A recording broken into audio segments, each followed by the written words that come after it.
بسم اللہ الرحمن الرحیم۔ ناظرین، پروگرام کرنٹ افیئر کے ساتھ آپ کا میزبان سید آصف علی حمدانی حاضر خدمت ہے۔ ناظرین، جب قرآن کا فیصلہ ہے کہ یہود و نصارہ آپ کے دوست نہیں ہو سکتے، تو اس پہ ہم مسلمان جو ہے وہ بڑے افسوس کی بات ہے کہ ہم ایک پھر اپنوں یہود و نصارہ کے ساتھ دوستیاں اور ان کے ساتھ جو ہے وہ ہم کوشش کرتے ہیں کہ ان کے ساتھ ہمارے تعلقات بہت خوشگوار ہوں، لیکن قرآن کے فیصلے کو ہم جھٹلا دیتے ہیں، جس کا نتیجہ کیا نکلتا ہے؟ یہی نکلتا ہے کہ وہی یہود و نصارہ وہ ہمارے پھر دشمن بن جاتے ہیں، کیونکہ وہ ہیں ہی دشمن روز ازل سے۔ یہی صورتحال اس وقت دوبارہ جو ہے وہ سامنے آ رہی ہے کہ امریکہ، جو کہ یہودیوں اور نصرانیوں کا گڑھ ہے، وہ سب سے بڑا ان کا سمجھ لو کہ حکمران جو ہے وہ ٹرمپ، وہ یہود و نصارہ کا حکمران ہے، وہ مسلمانوں کا نہیں ہے۔ اور ہم مسلمان خوش ہوتے ہیں اس کے ساتھ بات چیت کر کے، اس کے ساتھ ہاتھ ملا کے، اور ہم اس کے لیے اس حد تک بھی چلے جاتے ہیں کہ اس کو نوبل انعام دیں، حالانکہ وہ اس کا نیچرلی وہ دہشت گرد ہے، اور اس نے دہشت گردی کرنی ہے، مسلمانوں کا قتل عام کرنا ہے، اسلامی ممالک کو کمزور کرنا ہے، اور وہ اتنا چالاک دشمن ہے کہ وہ میٹھی چھری کے ساتھ جو ہے وہ تمام اسلامی ممالک کو وہ ایک ہی لڑی میں پرو کے ہاں کرائے۔ ایران کے ساتھ جو امن معاہدہ ہوا، اس کی ابھی سیاہی سوکھی بھی نہیں ہے کہ دوبارہ امریکہ اور ایران کی جو جنگ ہے وہ چھڑ گئی ہے۔ کل رات کو بھی امریکہ اور اسرائیلی طیاروں نے جو ہے وہ بمباری کی ہے، اور حالات انتہائی کشیدہ ہیں۔ جو آبرائے ہرمز ہے اس کے اندر بھی کشتیوں کو نشانہ بنایا گیا، اور یہ جتنے حملے ہیں یہ سارے بحرین اور کویت سے ہو رہے ہیں۔ اب دیکھیں، ان مسلم ممالک کو پہلے بھی ایران نے آگاہ کیا تھا کہ ہماری دشمنی آپ کے ساتھ نہیں ہے، لیکن جدھر ہمارا دشمن ہم پہ وار کرے گا، ہم اس کو وہیں پہ جواب دیں گے۔ رات تابڑ توڑ حملے ہوئے، اور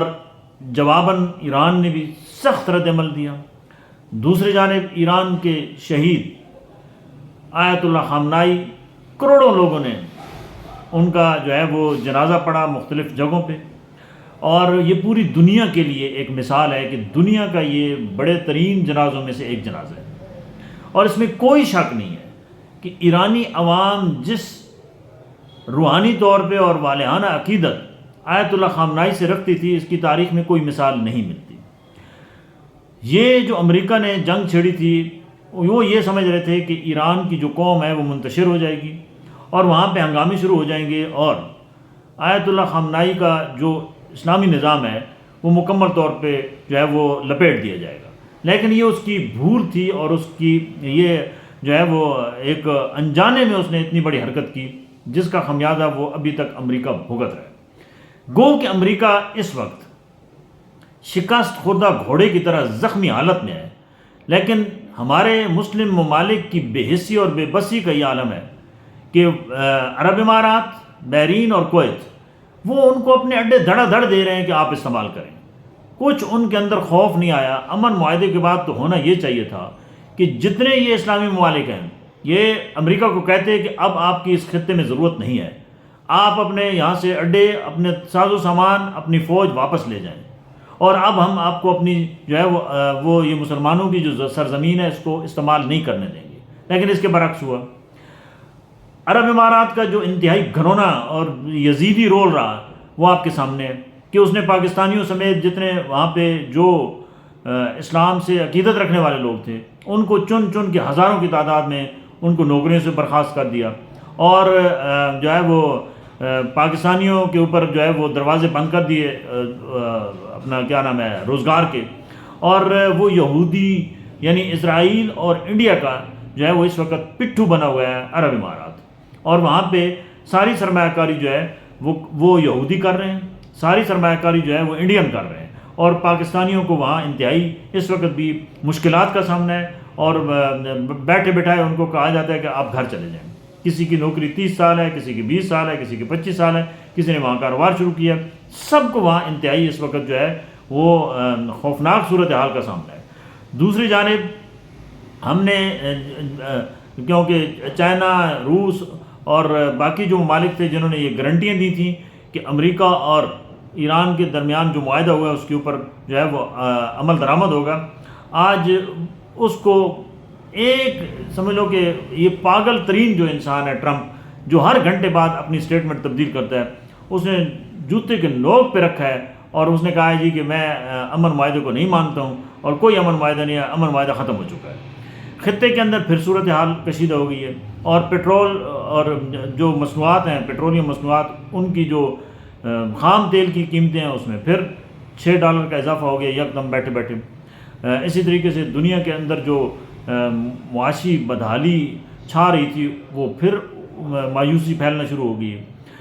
لیکن ایک بات واضح ہو چکی ہے کہ اب مسلمانوں کو اپنی ڈائریکشن ایک کرنی ہوگی، اور یہودیوں کی کشتی میں بھی سوار ہوں گے اور مسلمانوں کی کشتی میں بھی ہوگی، یہ نہیں ہو سکتا۔ اور اگر دونوں کشتیوں میں یہ سوار ہو کے اپنے امور مملکت چلائیں گے تو ان کے لیے تباہی و بربادی کے سوا کچھ نہیں ہے۔ اور اب تمام اسلامی ممالک کو چاہیے کہ وہ متحد ہو جائیں، اور اس بدمست ہاتھی جس کا کوئی دین نہیں ہے، کوئی ایمان نہیں ہے، کوئی زبان نہیں ہے، کوئی معاہدہ نہیں ہے، کوئی کچھ نہیں ہے، اس ٹرمپ کا بائیکاٹ کریں، اور تمام اپنے اپنے جتنے بھی جو ہیں معاملات ہیں، تجارت ہے، اس کے بعد تیل ہے، یہ امریکہ کی جو ہے وہ بند کر دیں اور اس کے ساتھ کوئی لین دین نہ کریں۔ کیونکہ یہ کیا بات ہے کہ آپ اتنے سارے ممالک کو استعمال کریں، معاہدہ کریں، اور ابھی وہ معاہدے کی عمل درآمد پہ بات چیت شروع ہونے لگے تو آپ پھر حملے شروع کر دیں۔ یہ کہاں کا انصاف ہے، اور یہ کہاں کی جو ہے وہ ایک ذمہ دار ملک کی ذمہ داری ہے؟ یہ تمام ٹوپی ڈرامہ ہو رہا ہے، اور یہ ٹرمپ جو ہے وہ ٹریپ کر رہا ہے، یہ سپیس لے کر نئے سرے سے صف بندی کر رہا ہے۔ بہت ساری اطلاعات ہیں، نیا اسلحہ اور بہت ساری چیزیں جو ہیں وہ مشرق وسطیٰ میں دوبارہ بھیجی جا رہی ہیں، جو ہے وہ ایک خوفناک جنگ کے لیے یہ دوبارہ صف بندی ہو رہی ہے، اور ایران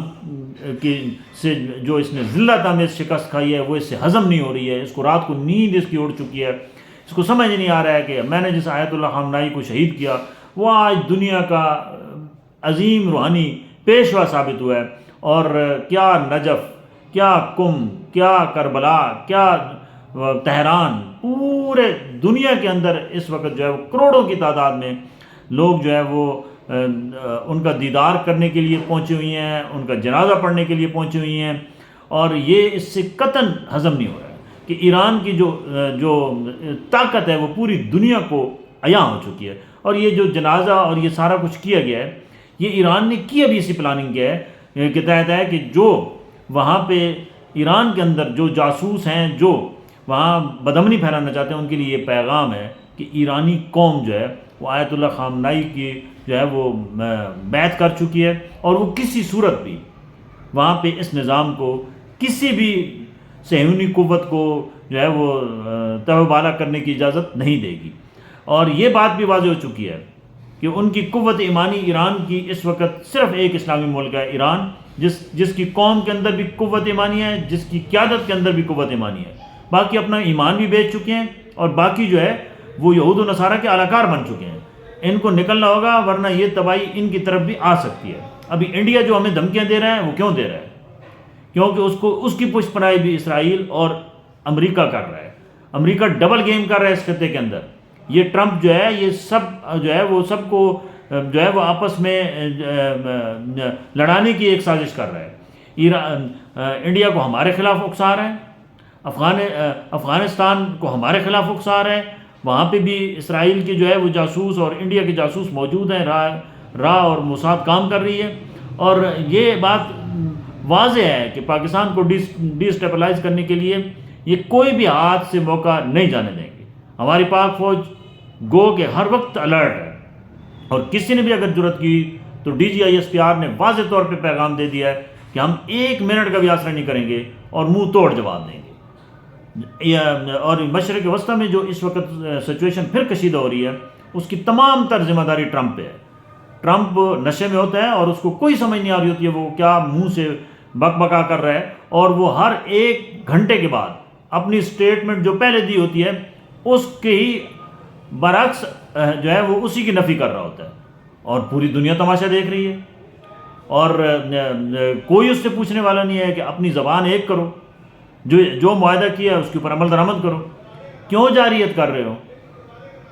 اب مسلمانوں کو اپنی ایک ڈائریکشن واضح کرنی ہوگی، اور ایک اسلامی بلاک جو ہے وہ وقت کی اہم ضرورت ہے۔ بصورت دیگر اگر یہ خطے میں صورتحال رہی تو غربت میں اضافہ ہوگا، اور سب سے زیادہ متاثر جو ہے وہ ہمارے جیسے ترقی پذیر ملک ہوں گے، جو اس وقت بھی قوم جو ہے وہ آٹا 2900 روپے پہ پہنچ چکا ہے، بجلی کے بل دیکھیں،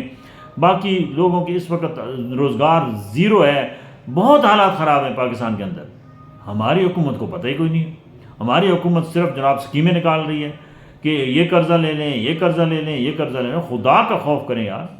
قوم کو قرضوں کی ضرورت نہیں ہے۔ قوم کو ایسا روزگار دیں کہ وہ اپنے پاؤں پہ کھڑے ہو جائیں۔ قرضہ لعنت ہے جو سود پہ آپ دے رہے ہیں 5% کا کہہ کے، یہ 12-14% پہ جا کے معاملات ہو رہے ہیں۔ یہ سب فراڈ ہے۔ یہ ایسے چنگل میں پوری قوم کو پھنسا رہے ہیں جس سے قوم جو ہے وہ نکل ہی نہیں سکے گی۔ خدا را اس قوم پہ کے حال پہ رحم کریں، اور یہ جو ہیں بنیادی اشیاء خرد و نوش یہ سستی کریں، بجلی سستی کریں، گیس سستی کریں، لوگوں کو تب ریلیف ملے گا۔ فیکٹریاں آن کریں، لوگوں کو روزگار ملے۔ بہت شکریہ۔